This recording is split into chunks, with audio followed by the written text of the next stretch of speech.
સુરતના ring road સ્થિત Raghukul market road side પર ચાલી રહેલા ટ્રાફિક અને મેટ્રો કાર્યોને લઈને પોસ્ટ ઓફિસ ખાતે પોસ્ટ અધિકારીઓ, રઘુકુળ માર્કેટના વેપારીઓ તથા મેટ્રો વિભાગના અધિકારીઓ વચ્ચે મહત્વપૂર્ણ બેઠક યોજાઈ હતી. વેપારીઓ અને સામાન્ય જનતાને પડી રહેલી ટ્રાફિક સમસ્યાનો કાયમી અને વ્યવસ્થિત ઉકેલ લાવવા બેઠકમાં વિવિધ મુદ્દાઓ પર ચર્ચા કરવામાં આવી હતી.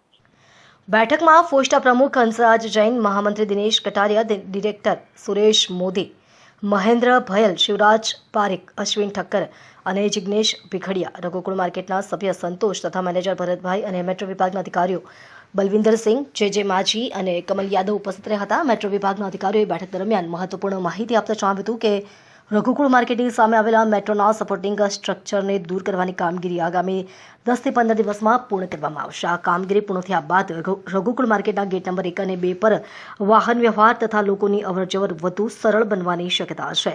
રોડ પર સતત રહેતી ટ્રાફિકની સમસ્યાને નિયંત્રિત કરવા માટે મેટ્રો વિભાગ દ્વારા 10 મેટ્રો માર્શલ તૈનાત કરવાનો નિર્ણય પણ બેઠકમાં લેવામાં આવ્યો હતો. માર્શલની હાજરીથી ટ્રાફિક વ્યવસ્થાને વધુ સુચારુ બનાવવામાં મદદ મળશે અને માર્કેટ વિસ્તારમાં વાહન વ્યવહારને નિયંત્રિત કરવામાં આવશે. બેઠકમાં પોસ્ટા અને રઘુકુળ માર્કેટના પ્રતિનિધિઓએ વેપારીઓ, ગ્રાહકો તેમજ સામાન્ય જનતાને પડતી મુશ્કેલીઓ અંગે મેટ્રો અધિકારીઓ સમક્ષ રજૂઆત કરી હતી. મેટ્રો વિભાગે પણ કામગીરી ઝડપથી પૂર્ણ કરી ટ્રાફિક વ્યવસ્થા સુધારવા માટે જરૂરી સહકાર આપવાની ખાતરી આપી હતી.